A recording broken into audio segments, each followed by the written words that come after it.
പുതിയ സിമ്മാണോ? ഇപ്പൊ എടുത്തേ ഉള്ളൂ. നീ ഏത് ശബ്ദത്തിലാ സംസാരിക്കുന്ന? മക്കളെ വേറെ വിറ്റായിരിക്കും പറ്റിക്കണേ. ഓ കുഴപ്പമില്ല. കാള് പോണ്. ഹലോ, താഹിറല്ലേ? താഹിറാണ്. ആരാണ്? വാപ്പയാണ്. ആരാ വാപ്പ? നൂറയുടെ വാപ്പയാണ്. വാപ്പ നൂറ് എല്ലാം പറഞ്ഞ എന്റെ അടുത്ത്. അപ്പൊ മോനെ വീട്ടുകാരെ കൂട്ടി ഒരു ദിവസം നീ ഇങ്ങോട്ട് വാ. മോനെ കാര്യങ്ങളൊക്കെ അവള് പറഞ്ഞിട്ടുണ്ടല്ലേ. എന്റെ 1 ഏക്കർ സ്ഥലത്തിൽ ഞാൻ നിനക്ക് വേണ്ടിയിട്ട് ഒരു സൈഡിൽ ഞാൻ ഒരു വലിയ വാഴ കൃഷി നടത്തിയിട്ടുണ്ട്. അതിൽ നിന്നുള്ള കൊല എല്ലാം നിനക്കുള്ളതാണ് കേട്ടോ. അതിന്റെ ഒന്നും ആവശ്യമില്ല, എനിക്ക് അവളെ മാത്രം ഇങ്ങനെ തന്നാ മതി. എല്ലാം പറഞ്ഞ കണക്ക് വീട്ടുകാരെ കൂട്ടി ഒരു ദിവസം അങ്ങോട്ട് വാ കേട്ടാ. ഇന്നലെ ഭയങ്കര സന്തോഷം. നൂറയുടെ വാപ്പ സമ്മതിച്ചു. എന്തിനാ? നിന്നെ അറിയാന്, ഞങ്ങളെ കല്യാണത്തിന്. കൂടാ ഭയങ്കര ഷോക്കിങ് കേട്ടാ. സമ്മതിച്ചാ? 3 മാസം കഴിഞ്ഞ് ഉറപ്പായിട്ടും കല്യാണം കാണും. നല്ല പഴമെല്ലാം വേണമെങ്കിൽ പറയണം. ഏത്തപ്പഴമൊക്കെ ഞാൻ വില കുറച്ച് തരും. അത് കൃഷി ഇടങ്ങാൻ പോണാ? ഉണ്ട്. അതിനുള്ള പരിപാടികളൊക്കെ ഉണ്ട്.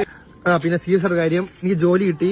1 lakh സാലറി. അല്ല ട്രിവാൻഡ്രത്ത് അവിടെ വരാൻ പറഞ്ഞു. ഞാൻ അങ്ങോട്ട് പോകും. കാര്യം ഇന്റർവ്യൂ കാര്യമൊക്കെ ഉണ്ട്. അപ്പൊ അളിയന്റെ അടുത്ത് എനിക്ക് പറയണം തോന്നി.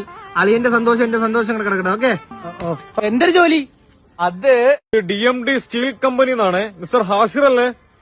താങ്കൾക്ക് ജോബ് സെലക്ട് ആയിട്ടുണ്ട് കേട്ടോ. അപ്പോൾ മറ്റന്നാൾ ജോയിൻ ചെയ്യണം. ജോലി എന്തെന്ന് വെച്ച് കഴിഞ്ഞാൽ നമ്മളുടെ നീളമുള്ള കമ്പി ഇല്ലേ, ഞങ്ങള് ഉണ്ടാക്കിയിടുന്ന കമ്പി 15 സെന്റിമീറ്റർ സ്കെയിൽ കൊണ്ട് അത് എത്ര ഉണ്ടെന്ന് അളന്ന് വെക്കാം. മോനിന്റെ സാലറി കേട്ടാൽ ഞെട്ടും. 1 lakh ആണ്. അപ്പൊ മോൻ മറ്റന്നാൾ തന്നെ ജോയിൻ ചെയ്യണം കേട്ടോ.